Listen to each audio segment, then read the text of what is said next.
Welcome back to my YouTube channel. आज हम करेंगे डीके गोयल क्लास 11th के अकाउंटेंसी का चैप्टर 16 जिसका नाम है डेप्रिसिएशन का इलस्ट्रेशन नंबर 7। ये इलस्ट्रेशन नंबर 7 जो मैं आपको कराने जा रहा हूँ ये थोड़ी टिपिकल है, मतलब कि कह सकते हैं आप ये one of the toughest illustration है, इसको आपको ध्यान से समझना होगा। चलिए बिना देरी के शुरू करते हैं अपने आज के इलस्ट्रेशन नंबर 7 को। इलस्ट्रेशन नंबर 7 में बता रखा है on 1st April 2017 a company purchased plant and machinery for 2 lakh rupees. New machinery for 10,000 was purchased on 1st January 2018 and for rupees 20,000 on 1st October 2018. On 1st July 2019, a machinery whose book value had been rupees 30,000 on 1st April 2017 was sold for 16,000 and the entire amount was credited to the plant and machinery account. Depreciation had been charged at the rate 10% per annum on the straight line method. Accounts are closed on 31 March every year. You are required to show the plant and machinery account from 1st April 2017 to 31 March 2020. तो देखिए इस question में बता रखा है पहली machinery 1 अप्रैल 2017 को purchase करी गई है 2 लाख रुपीस की। सेकंड मशीनरी 1 जनवरी 2018 को परचेज की गई है 10,000 की। थर्ड मशीनरी 1 अक्टूबर 2018 को परचेज की गई है 20,000 की। इसके बाद बता रखा है 1 जुलाई 2019 को जो मशीनरी परचेज की थी 1 अप्रैल 2017 को उसकी बुक वैल्यू बता रखी है 30,000। यहाँ पे कहने का मतलब क्या है, on 1 July 2019 a machinery whose book value had been 30,000 on 1 April 2017. The date of the first purchase was sold for 16,000। तो कहने का मतलब ये है बच्चों कि यहाँ पे जो ये 2 लाख की मशीनरी देख रहे हैं ना 1 अप्रैल 2017, आप इस तरीके से समझिएगा इसको कि 2 लाख रुपीस की जो 2 लाख की मशीनरी है ना उसमें से 30,000 की मशीनरी को बेच दिया गया। कब बेचा गया? 1 जुलाई 2019 को बेचा गया। कब और कितने में बेचा गया? 16,000 में बेचा गया। तो कहने का मतलब ये है कि मशीनरी 1 का कुछ पार्ट बेचा गया है, पूरी 2 लाख की मशीनरी बेची गई, इसमें सिर्फ 30,000 रुपये की मशीनरी को बेचा गया है 16,000 में, मतलब कि 1,70,000 की मशीनरी नंबर 1 अभी भी है। जो मशीनरी नंबर फर्स्ट हमने खरीदी थी वो 2 लाख की थी। 1 जुलाई 2018 को 30,000 रुपीज़ की बेच दी गई, 16,000 में बेचा गया। और यहाँ पे आपको यही पता करना है कि जो ये मशीनरी का एक पार्ट बेचा गया 30,000 का, ये प्रॉफिट में बेचा गया कि लॉस में बेचा गया। तो आई होप बच्चों यहाँ पे कोई डाउट नहीं होगा आपको।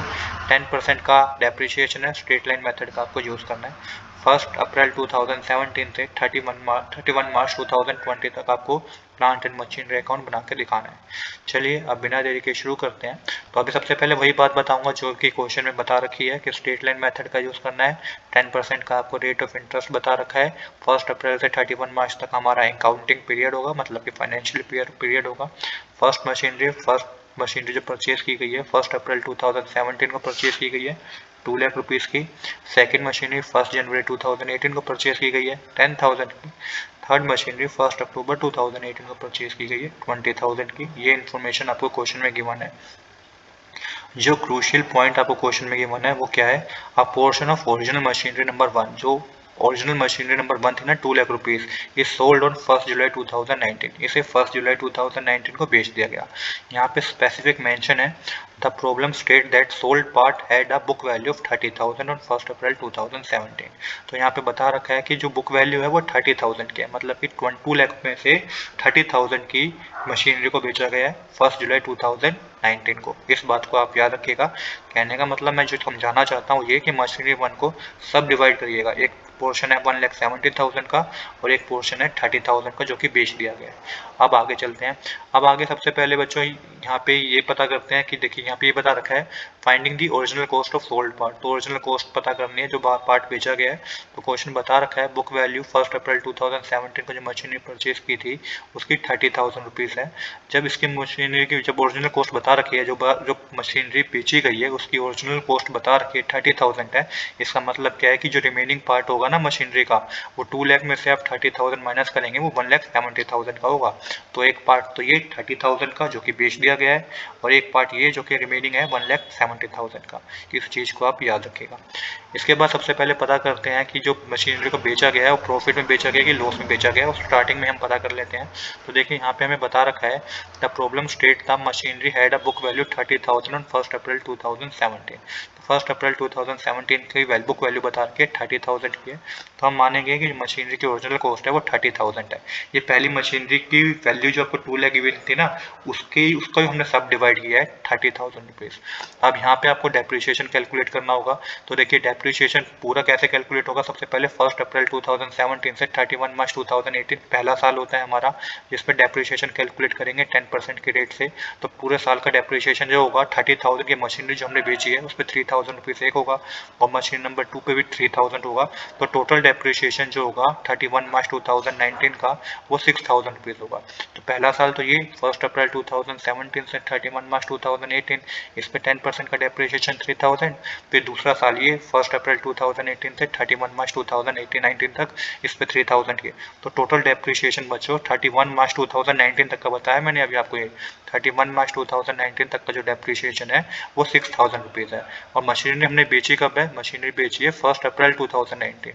तो मतलब कि अप्रैल जून जुलाई, अप्रैल जून, अप्रैल मई जून 3 महीने का आपको अभी भी डेप्रिसिएशन और कैलकुलेट करना है तीसरे साल का। आई होप कि यहाँ तक आपको कोई डाउट नहीं होगा। आप देखिए जो तीसरे साल का डेप्रिसिएशन होगा, पहले तो यहाँ पे देख लेते हैं कि बुक वैल्यू 1 अप्रैल 2019 तक क्या है। 30,000 रुपये की जो बुक वैल्यू थी हमारी फर्स्ट मशीनरी जो बेच दी गई, उसकी बुक वैल्यू 1 अप्रैल 2019 को वो हो गई है 30,000 में से जो 6,000 का भी डेप्रिसिएशन कैलकुलेट किया है ना, ये माइनस करेंगे तो 24,000 की उसकी बुक वैल्यू है। अब क्योंकि मशीनरी 1 जुलाई को बेची गई है 2019 में, तो 3 महीने का डेप्रिसिएशन ये भी होगा अप्रैल मई जून का। तो 3 महीने का डेप्रिसिएशन 30,000 का 10% कैलकुलेट करेंगे, उस पर 3/12 करेंगे तो 750 रुपीज़ का डेप्रिसिएशन ये भी है जो तीसरे साल का है 3 महीने का। अब यहाँ पे आपको क्या करना है, 24,000 में से आप माइनस करेंगे कितना, 750। तो ये आपके पास जो एसेट की बुक वैल्यू आएगी ना जब वो बेची गई है 1 जुलाई 2019 तक, उसकी बुक वैल्यू है 23,250 रुपीज़। ये कौन सी मशीनरी की बात कर रहा हूँ, जो 30,000 रुपये वाली मशीनरी नंबर 1, 2 लाख की कॉस्ट थी, उसमें 30,000 की मशीनरी हमने बेच दी, तो उसकी book value after the depreciation जो रह गई है वो 23,250 रुपये रह गई है, और उसे 16,000 में बेचा गया है। तो बुक वैल्यू है हमारी 23,250, मतलब कि बुक वैल्यू ज़्यादा है पर बेच दिया गया है 16,000 में।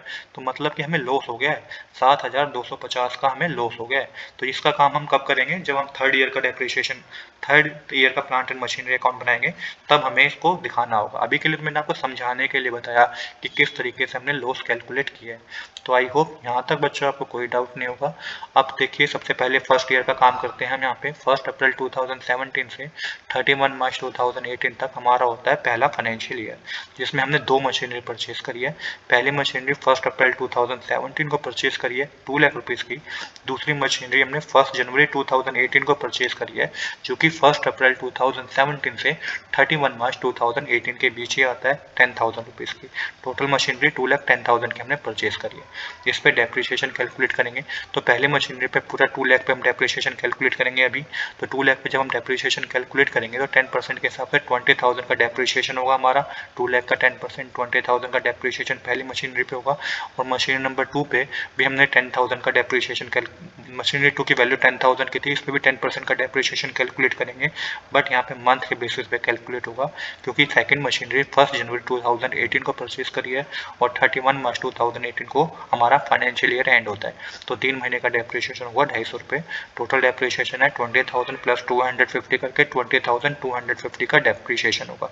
अब यहाँ पे आपको पहले साल की प्लांट एंड मशीनरी अकाउंट बनाना है। शुरुआत करेंगे डेबिट साइड से, 2017 लिखेंगे, 1 अप्रैल को पहली मशीनरी परचेज करी है तो टू बैंक अकाउंट लिख के 2 लाख रुपीज़ मेंशन करेंगे। फिर यहाँ पे 1 जनवरी लिखेंगे 2018, क्योंकि ये इसी फाइनेंशियल ईयर में आता है बच्चों, तो 2018 ईयर लिखेगा 1 जनवरी, तो टू बैंक अकाउंट लिख के 10,000 रुपीज़। फिर 31 मार्च 2018 जो कि पहला फाइनेंशियल ईयर हमारा एंड होगा, इस पर डेप्रिसिएशन कैलकुलेट होगा। तो पहला मशीनरी पे डेप्रिसिएशन 20,000 है, दूसरी मशीनरी पे डेप्रिसिएशन 20,000 है। इसके बाद क्लोजिंग बैलेंस पता करेंगे, तो मार्च 31 लिख के बाय बैलेंस कैरी डाउन करेंगे, तो मशीनरी 1 का जो क्लोजिंग बैलेंस होगा वो 1,80,000 रुपीज़ होगा। जब 20,000 को आप 2 लाख में से माइनस करेंगे तो 1,80,000 आएगा। 250 को जब 10,000 में से माइनस करेंगे तो 9,750 रुपीज़ सेकेंड मशीनरी का क्लोजिंग बैलेंस आएगा।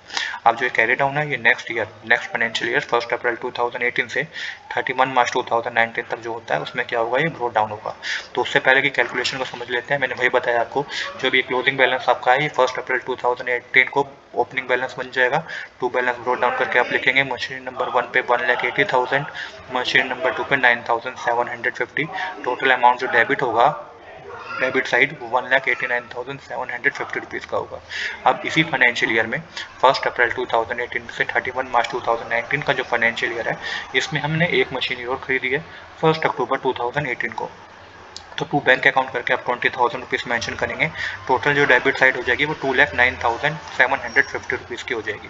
अब डेप्रिसिएशन को समझ लेते हैं। तो पहली मशीनरी पे डेप्रिसिएशन पूरे साल के कैलकुलेट होगा। 2 लाख की वैल्यू थी, क्योंकि स्ट्रेट लाइन मेथड का हम यूज़ कर रहे हैं, तो 2 लाख का 10% 20,000 होगा। सेकेंड मशीनरी पे भी पूरे साल के डेप्रिसिएशन कैलकुलेट होगा इस बार, तो 10,000 का 10% 1,000 होगा। और जो थर्ड मशीनरी है इसमें मंथ के बेसिस पे कैलकुलेट होगा 6 मंथ का, क्योंकि 1 अक्टूबर को परचेज की गई है और 31 मार्च 2019 को हमारा फाइनेंशियल ईयर एंड हो रहा है। तो 20,000 मल्टीप्लाई 10/100 मल्टीप्लाई 6/12 करेंगे तो 1,000 रुपीज़ होगा। तो टोटल डेप्रिसिएशन होगा 20,000 प्लस 1,000 प्लस 1,000 करके 22,000। अब सेकंड ईयर का प्लांट एंड मशीनरी अकाउंट बनाएंगे। तो मैंने बताया शुरुआत करेंगे डेबिट साइड से, जो बैलेंस कैरी डाउन किया है उसे ब्रो डाउन करेंगे। 1 अप्रैल लिख के टू बैलेंस ब्रो डाउन लिख के मशीनरी 1 और मशीनरी 2 को 2 का लिख के बैलेंस आप मेंशन कर देंगे, जो कि हमारा कैरी डाउन था वो ब्रो डाउन हो जाएगा। फिर 1 अक्टूबर को हमने नई मशीनरी परचेज की है, तो टू बैंक अकाउंट लिख के 20,000 रुपीज़ आप मेंशन कीजिएगा। अब यहाँ पे बात समझने वाली ये है कि डेप्रिसिएशन कैलकुलेट करेंगे तो 31 मार्च 2019 लिखेंगे। तो पहली मशीनरी पे डेप्रिसिएशन 20,000 रुपये है, जो ऑलरेडी कैलकुलेट करा के दिखा चुका हूँ। मशीनरी 2 पे डेप्रिसिएशन 1,000 रुपीज़ है और मशीनरी 3 पे डेप्रिसिएशन 1,000 रुपीज़ ही है। आप इसका क्लोजिंग बैलेंस पता करेंगे तो मार्च 31 लिख के बाय बैलेंस कैरी डाउन करेंगे। मशीनरी 1 का जो क्लोजिंग बैलेंस होगा 1,60,000 होगा, मशीनरी 2 का 8,750 रुपीज़ होगा और मशीनरी 3 का 19,000 रुपीज़ का क्लोजिंग बैलेंस होगा। ये हमारा सेकेंड ईयर के भी प्लांट एंड मशीनरी अकाउंट हमने बना दिया। अब थर्ड ईयर का प्लांट एंड मशीनरी अकाउंट को बनाएंगे। उससे पहले कुछ चीज़ें बता दूं, क्योंकि यहाँ पे वही कंसेप्ट आएगा, क्योंकि जो मशीनरी नंबर 1 थी ना 30,000 से 2 लाख रुपीज़ की, उसमें से 30,000 की मशीनरी हमने बेच दी।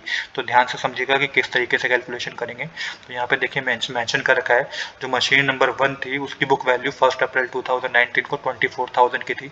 24,000 की कैसे, मैंने आपको बताया था स्टार्टिंग में जब मैं आपको प्रॉफिट एंड लॉस कैलकुलेट करा रहा था ना, जब मैंने आपको प्रॉफिट एंड मशीनरी को बेच के कि प्रॉफिट हुआ कि लॉस हुआ है, जब मैं आपको ये कैलकुलेट करा रहा था तो मैंने बताया था कि 30,000 की मशीनरी थी, 3-3 हज़ार रुपये का डेप्रिसिएशन लगा था 2 साल का। आप इस वीडियो को पॉज करके थोड़ा बैक जाइएगा, वहाँ पे दोबारा देखिएगा, तो वहाँ पे मैंने बताया था कि टोटल मशीनरी की बुक वैल्यू 30,000 थी, जिस पे 2 साल का क्या लगा था, डेप्रिसिएशन लगा था। तो 1 अप्रैल 2019 को जो बुक वैल्यू थी पहली मशीनरी की, जो कि 24,000 रुपये की हो गई थी आफ्टर द डेप्रिसिएशन। और जो रिमेनिंग है ना, जो रिमेनिंग मशीनरी है उसको किस तरीके से करेंगे, जो रिमेनिंग मशीनरी है उसकी बुक वैल्यू फर्स्ट 1,60,000 रुपीज़ है। जो रिमेनिंग मशीनरी है बच्चों वो 1,60,000 रुपीज़ की है, जो कि आप देख सकते हैं सेकंड ईयर का जो फाइनेंशियल ईयर एंड हुआ है वहाँ पे जो क्लोजिंग बैलेंस किया है उसमें जो वैल्यू आई है 1,60,000 रुपीज़ आई है, जिसमें से आप 24,000 रुपये ये माइनस करेंगे, जो कि पहली मशीनरी जो बेच दी गई है उसकी जो बुक वैल्यू है वो आप माइनस कर देंगे। तो टोटल जो रिमेनिंग पार्ट बचेगा वो 1,36,000 का बचेगा। देखिए बच्चों ये बहुत कंफ्यूजन वाली चीज़ है, मैं फिर आपको रिपीट करता हूँ। मैं जब आपको क्वेश्चन के स्टार्टिंग में समझा रहा था कि जो मशीनरी 30,000 रुपये की बेची गई है 16,000 में, तो उसमें मैंने आपको बताया था कि 1 अप्रैल 2019 को जो उस मशीनरी की बुक वैल्यू रह गई है वो 24,000 रुपये रह गई है। अब यहाँ पे जो बुक रिमेनिंग पार्ट रह गया है पहली मशीनरी का वो 1,60,000 का है, जो कि सेकंड ईयर के एंडिंग में देखेंगे आप क्लोजिंग बैलेंस यहाँ पे हमने करा है वो 1,60,000 रुपीज़ का है। उसमें से हम ये 24,000 रुपये माइनस करेंगे, क्योंकि ये मशीनरी बेच दी है, तो जो रिमेनिंग बुक वैल्यू रह जाएगी पहली मशीनरी की वो 1,36,000 रुपीज़ होगी। और मशीनरी 2 की जो रिमेनिंग बुक वैल्यू है वो 8,750 रुपीज़ है। मशीनरी 3 की जो बुक वैल्यू है वो 19,000 रुपीज़ की है। ऐसा हमें क्वेश्चन में बता रखा है, मतलब ऐसा हमने क्वेश्चन में नहीं, ऐसा हमने ऑलरेडी कैलकुलेट कर रखा है। जब क्लोजिंग बैलेंस कैलकुलेट कर रहे थे वहाँ पर हमने कैलकुलेट कर रहे हैं। इसके बाद बता रखा है कि 1 जुलाई 2019 को हमने जो पहली मशीनरी थी ना जिसकी बुक वैल्यू 30,000 रुपये थी उसको 16,000 में बेच दिया। 16,000 में बेच दिया तो यहाँ पे 3 महीने का डेप्रिसिएशन तो कैलकुलेट होगा, क्योंकि 1 अप्रैल से 1 जुलाई तक 3 महीने का डेप्रिसिएशन है जो कि 750 रुपीज़ होता है। ये भी मैं आपको कैलकुलेट करा के दिखा चुका हूँ। अगर आप देखेंगे जाके, आप थोड़ा पीछे जाएंगे जहाँ पे प्रॉफिट एंड लॉस कैलकुलेट करा रहा था मैं, वहाँ पे मैंने कैलकुलेट करके दिखाया था कि 3 महीने का डेप्रिसिएशन और कैलकुलेट होगा, क्योंकि वो 1 जुलाई 2019 को बेची गई है, तो 750 रुपीज़ का डेप्रिसिएशन ये भी है। अब देखिए किस तरीके से होगा। तो जब बुक वैल्यू है, जो बुक वैल्यू है सेल्स डेट पे जो बुक वैल्यू रह गई है वो 24,000 में से 750 माइनस करेंगे तो 30,250 रुपये की बुक वैल्यू रह गई है। कौन सी मशीनरी की, जिसकी बुक वैल्यू 30,000 रुपये की क्वेश्चन में गिवन 2021 थी उसकी book value on the date of sales, जब वो बेची गई है, कब बेची गई है वो बेची गई है 1 जुलाई 2019 को, तो उसकी जो बुक वैल्यू रह गई है वो 23,250 रुपये रह गई है। वो बेच दिया गया 16,000 में, तो लॉस कितना हो गया? लॉस हो गया 7,250 रुपये का। तो ये तो मैंने आपको कैलकुलेट करके दिखाया था। अब यहाँ पे फिर अब डेप्रिसिएशन कैलकुलेट होगा। तो अब डेप्रिसिएशन बच्चों जो कैलकुलेट होगा वो अब रिमेनिंग पार्ट पे कैलकुलेट होगा। तो जो डेप्रिसिएशन नंबर जो मशीनरी नंबर 1 है वो 1,70,000 की है। अब 1,70,000 की क्यों है? 1,70,000 पे बच्चों इसलिए कैलकुलेट कर रहा हूँ 10%, क्योंकि स्ट्रेट लाइन मेथड का यूज करना है। तो स्ट्रेट लाइन मेथड पे तो ओरिजिनल कॉस्ट पे कैलकुलेट होती है ना, तो 1,70,000 पे 10% कैलकुलेट करूंगा, क्योंकि 2 लाख में से 3,30,000 की मशीनरी तो बेच दी गई, तो रिमेनिंग कितनी बची? रिमेनिंग बची 1,70,000 की। इसका 10% कैलकुलेट करेंगे हम तो 17,000 आएगा। मशीन नंबर 2 पे पूरी डेप्रिसिएशन कैलकुलेट होगा, पूरे ईयर का कैलकुलेट होगा तो 1,000 आएगा, और मशीन नंबर 3 पे पूरे साल का डेप्रिसिएशन कैलकुलेट होगा ओरिजिनल कॉस्ट पे, तो 2,000 रुपीज़ आएगा। टोटल डेप्रिसिएशन जो हो जाएगा 20,000 रुपीज़ का हो जाएगा। अब यहाँ पे आपको क्लोजिंग बैलेंस को भी समझना होगा। जो टोटल अमाउंट बच्चों क्या होगा? टोटल डेबिट होगा वो 1,87,750 रुपीज़ से होगा। इसको इस तरीके से समझिएगा, अभी जब हम आगे इस स्लाइड को मैं अभी कवर नहीं कर रहा हूँ, पर जब हम आगे वो करेंगे ना प्लांट एंड मशीनरी का, जब मैं आपको 3rd ईयर का अकाउंट बना के दिखाऊंगा, तब आपको ये ऑटोमेटिकली कंप्लीट हो जाएगा। जो यहाँ पे मैं आपको समझाना चाहूँगा, तो मैं ये समझाना चाहूँगा, जो मशीनरी नंबर 1 है ना, इसमें हमने 1,36,000 में से 17,000 माइनस करना है, क्योंकि मशीनरी नंबर 1 पे डेप्रिसिएशन 17,000 था। माइनस क्यों करेंगे? 1,36,000 में से माइनस करेंगे तो ये 1,19,000 रुपीज़ आएगा। अब आपके दिमाग में क्वेश्चन आएगा कि 1,36,000 में से क्यों करेंगे? तो 1,36,000 में से बच्चों इसलिए माइनस करेंगे क्योंकि मैं यहाँ पे आपको ऑलरेडी बता चुका हूँ कि जो रिमेनिंग पार्ट है ना, उसकी जो बुक वैल्यू रह गई है वो 1,36,000 की है। तो 1,36,000 में से वो 17,000 का डेप्रिसिएशन जो हमारा ये है, ये हमने माइनस करा है। तो जो यहाँ पे जो बुक वैल्यू होगी, क्लोजिंग बैलेंस जो होगा पहली मशीनरी का, वो 1,19,000 रुपीज़ होगा। तो आई होप बच्चों यहाँ तक आपको कोई डाउट नहीं होगा। चलिए अब मैं आपको प्लांट एंड मशीनरी अकाउंट बताता हूँ। तो यहाँ पे प्लांट एंड मशीनरी अकाउंट में बच्चों टू बैलेंस ब्रोट डाउन करेंगे। तो जो यहाँ पे पहली मशीनरी थी ना, उसको हमने सब डिवाइड कर दिया।